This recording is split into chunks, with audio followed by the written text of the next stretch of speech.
How's it going, everybody? Welcome back to the Nuclear Reactor Show. My name is Daniel, and I am a nuclear reactor.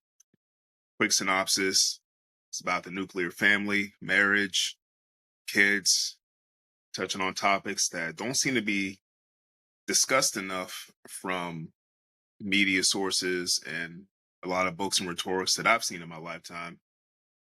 Today's topic: marriage is a lifelong commitment and not an NFL contract.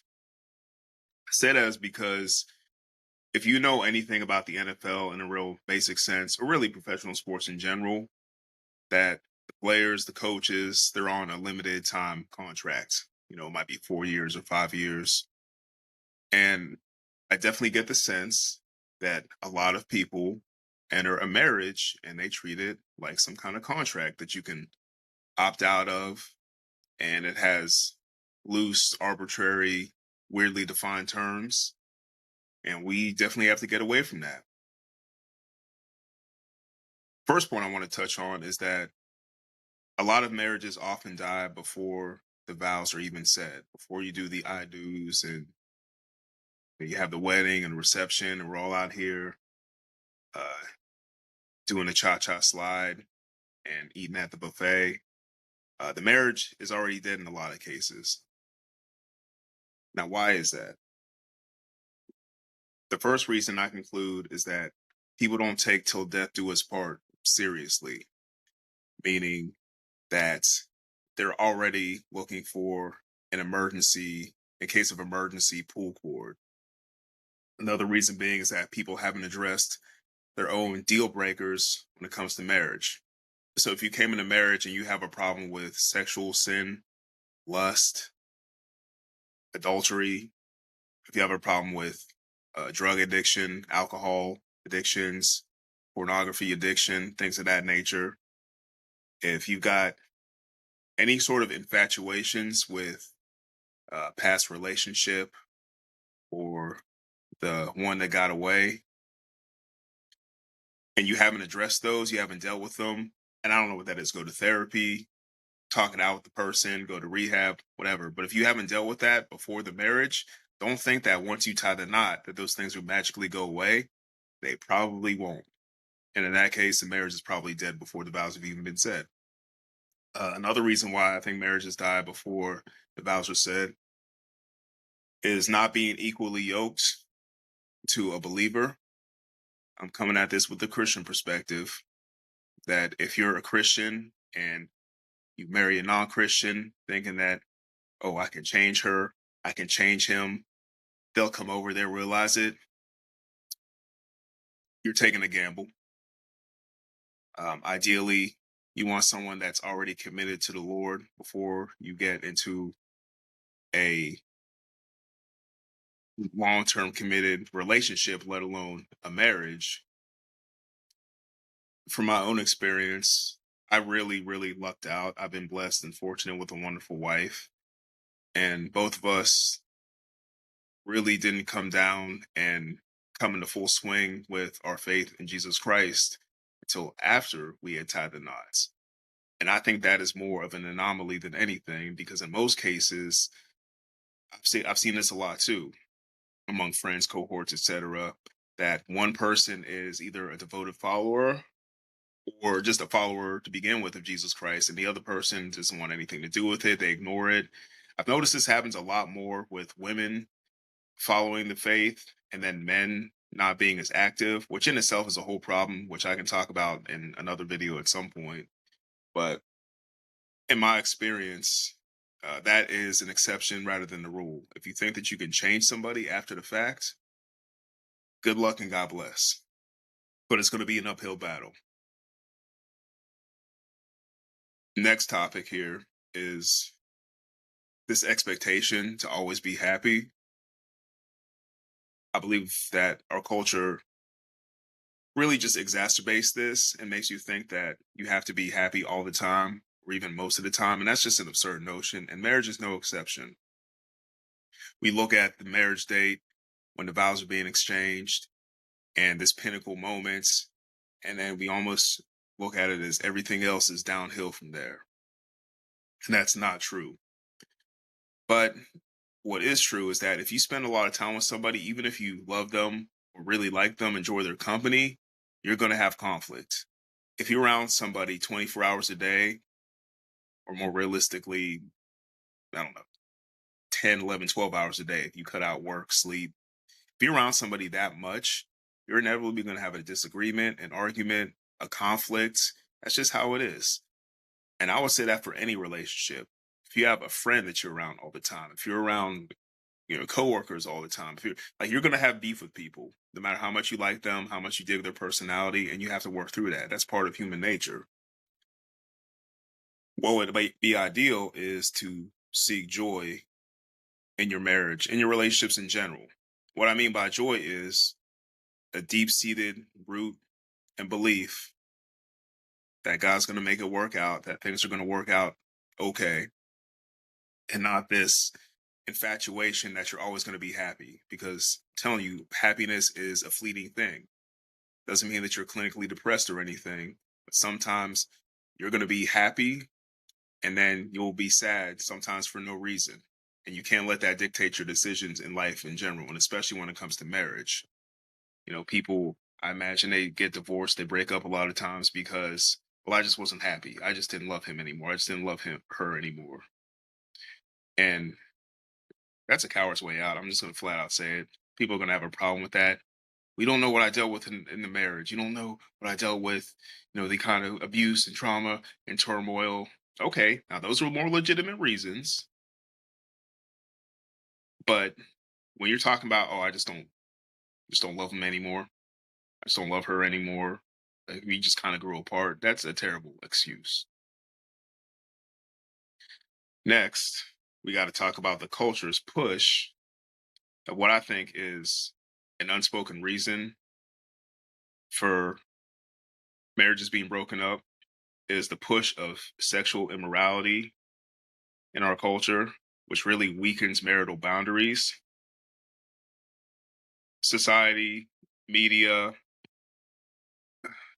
workplaces nowadays, and even some churches, believe it or not, really either endorse the idea of immorality or they just kind of go along with the flow. They're culture driven. They even romanticize it, and this can't happen in a marriage if it's going to survive. Forbidden fruits are everywhere. I mean, you see it on billboards, TV commercials. I mean, obviously, there's the demon of pornography and similar things out there, prostitution, adultery, just all these different things out there, these poor messages. And there's also in our culture, you guys know about fear of missing out, that FOMO, if you will, where the grass is always greener. You look at you're a guy, you see that woman over there, and you're like, man, she's cute, man. I wish my wife would dress like that, or she looked like that, or she was that pretty. And you start fantasizing, and you start putting yourself in other shoes, and you fit into what the culture tells you that you don't have enough. You need more. You need something different. Not to go too far on off a tangent, but what do you think a commercial is? We see commercials, advertisements all the time. A commercial is essentially a company telling you that your life sucks because you don't have X product. I know this may be reaching too far for some of you, but hear what I'm saying. You see a commercial for Doritos. Your life sucks because you're not eating Doritos. See a Pepsi commercial. Your life sucks because you're not drinking Pepsi, because you're not wearing this brand of clothing, because you're not subscribed to this streaming service, because you're not watching this movie, because you're not using this toothpaste or mouthwash or lotion.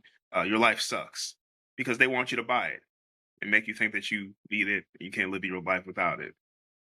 And this has become so commonplace in this materialistic society that we've shown less appreciation for what we do have. And one of those things includes your family, your marriage. And if we keep seeing on TV that everyone's having fun and they're going off on vacations with other women and other people, speaking to the guys here specifically, it'll make you look at your wife as nothing special. You'll want that novelty because you've been over consuming more material things. Another problem with this culture is our culture really doesn't embrace fleeing from temptation. A lot of us hang around with temptation. We hang around places and people that we shouldn't, and then we think we're just going to bail out at the last second when something gets too heated. We put ourselves in a situation where we're compromised instead of deciding ahead of time that I'm going to be faithful, I'm going to be committed to my spouse. These are some of the things that are really tearing apart marriage. It's created a lot of subcultures and a lot of messed up scenarios. I'll say it broadly, where you have people, I see them all over, the internet where people, hate women, hate relationships. They're on that red pill stuff, and you have retaliation on the flip side. You got this modern feminism that to try to tamp down men or destroy men, or we don't need them. And I would suggest that in a lot of those cases, not universally, but a lot of it comes from a terrible marriage or relationship where, there was adultery and there was cheating and there was all kinds of stuff going on and the marriage vows weren't taken seriously. And it can really warp your perspective. Like we're out here damaging each other. And again, marriage is supposed to be a beautiful thing, a lifelong commitment. And we're doing all these things that make it seem more and more temporary. So I came here and talk, and I try to be a positive guy and not just talk about where things are negative and where they're declining, but how we change the viewpoint on these things. My first suggestion is just an overall change of mindset, this self talk that goes on. So if you're constantly talking when things do get ugly in a marriage, how can I get out of this situation? What do I do once things get ugly? How do I get out of this? What is my backup plan? You really shouldn't even be thinking of a backup plan. Your mindset should be whatever the situation is, how can I enhance it? How can I improve it? The status quo in your mind should be things are going well. How do I get back to things going well? Instead of things are going bad, where do I find the nearest parachute? Another cure is being proactive in your marriage. Be proactive in marriage training, read the books, go to the seminars, go to the classes, go to the marriage mentorship. A lot of churches offer ministries like that. Um, find some kind of mentorship program, whatever, even if it costs you money, even if it costs you time. What I'm trying to say is invest in your marriage before fit hits the shan. A lot of people wait until it's desperate mode. They wait till things are falling apart. Well, we haven't been communicating for a while, so I guess we're going to try therapy. And you're already entering there from a deficit, and you already enter from an uphill battle. Now, how about when things are happy go lucky and good? Maybe that's the time to not get too complacent because anything can slip, anything can happen. You go through some financial turmoil, there's some kind of infidelity issue, and you haven't been prepared because when times were of peace, you weren't training, you weren't building up your marriage muscle, so to speak. Think of it almost like speaking of muscle, think of it like exercise. It's always tougher to get started and to get going after a doctor tells you, "Hey, you're struggling with heart disease, you're pre-diabetic, now you have this health issue," and then people all of a sudden try to change or quit cold turkey their bad habits. It's a lot tougher in that instance versus if you already had a good foundation and you're already exercising, taking care of yourself, being healthy. Whenever a rough situation does come down, you get an injury, stroke, something like that, you already have a good foundation so that recovery is better, that you've got a game plan in place. And please don't confuse this with what I said before about trying to look for a way out or a backup plan. That's not what I'm talking about. I'm talking about being prepared in times of peace versus trying to look for a way out, thinking that's going to create some peace. I hope you understand what I'm saying with that. So don't look for a bailout, but have a backup plan ready. Another cure solution stay away from divisive people. Stay away from the naysayers of your marriage, the people that aren't a big fan of how you got things. Of course, being a Christian, I deal with this. People just be hating Jesus out here. And they'll have a problem with that. They'll have a problem with your marital views. Stick to your guns, because that is your wife. You're in this together. You've become one under Christ.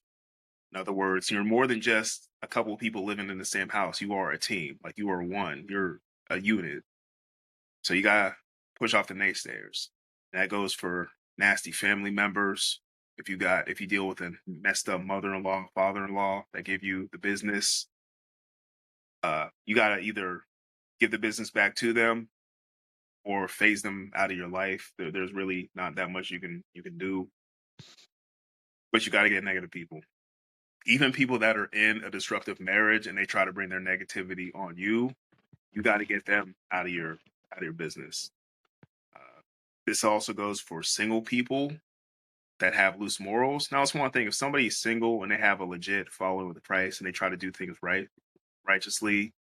That is, they're single, but they're not out there fornicating and hooping it up and partying and living some kind of lifestyle that's adverse. But they say, oh, I go to church, I'm fine. That doesn't count.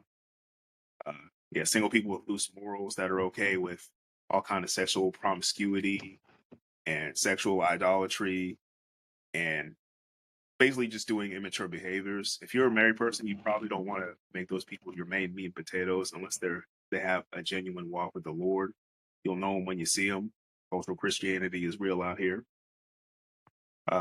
Even when you're around other married people, if they have odd concepts of what commitment is, for example, you don't want to be hanging around people that have open marriages, quote unquote, swingers, people that think it's okay to do things like have orgies and stuff like that. I know I'm taking it way too far, but that's what you got to watch for. Especially want to be careful of people that have reversed or messed up roles, marriage, that think the idea that Christ is the head of every man and man is the head of every woman. People that think that's messed up, where the woman essentially wears the pants in the family, you know, or the father's not involved in the family at all. Those are people that you want to steer away from when it comes to marital advice, role model and emulate. Another potential cure here, you want to keep the marriage bed pure. And the simplest definition, I refer to Hebrews chapter 13, verse 4 in the Bible a lot, which reminds us that, you want to keep the marriage bed undefiled because God will judge the sexually immoral and adulterous. So that is a pretty straightforward thing. Stop trying to redefine the marriage. Stop trying to make it fluid. Stuff where you make marriage and relationships and sexuality and all this stuff fluid all over the place. I mean, keep it simple. What's that saying? KISS, KISS, keep it simple, stupid. Keep it to a monogamous, undeterred commitment between a man and a woman. Again, let's keep it simple. Well, let me repeat myself in case you didn't hear me. A monogamous, undeterred commitment between a man and a woman. Once we start making all these alternate definitions, we wonder why there's so much chaos and why divorce and family disunity is so rampant. Well, I'll say it one more time. A monogamous, undeterred commitment between a man and a woman. Finally, my last point is that if you do all these things, it's not going to guarantee success. You still have to put in the work. I don't want you to think that marriage is some kind of arduous task. It's some kind of slave thing. We got to get away from that marriage. That marriage is like you're digging dishes and doing construction and you're sweating. Marriage is actually enjoyable. It's just sometimes there's things that you got to put in a little bit of work. But if you have that mindset, I could say that your marriage has a good chance of surviving. So make sure that you've already made that pre-decision before you get married, that you really wrap down your ride or die, literally until death do you part. And any sort of anomaly of that, Satan's going to have to do a ton of work to deter you from that. That's how you should think of your marriage. I actually think it's a not only just a beautiful thing. I think it's pretty sexy and attractive that my wife has exclusive rights to me and I have exclusive rights to her. Like, she's so wonderful and such a blessing to me that no one else no one else gets her. Like, she's all mine. And she has the same feeling towards me, which is a beautiful thing. That's what we need to have back in marriage. Not none of this, well, I'm getting old and I might as well settle down and have kids, or this is what my parents or the people around me say I should do. Like, none of that rhetoric. That needs to be gone. And stop looking for ways out.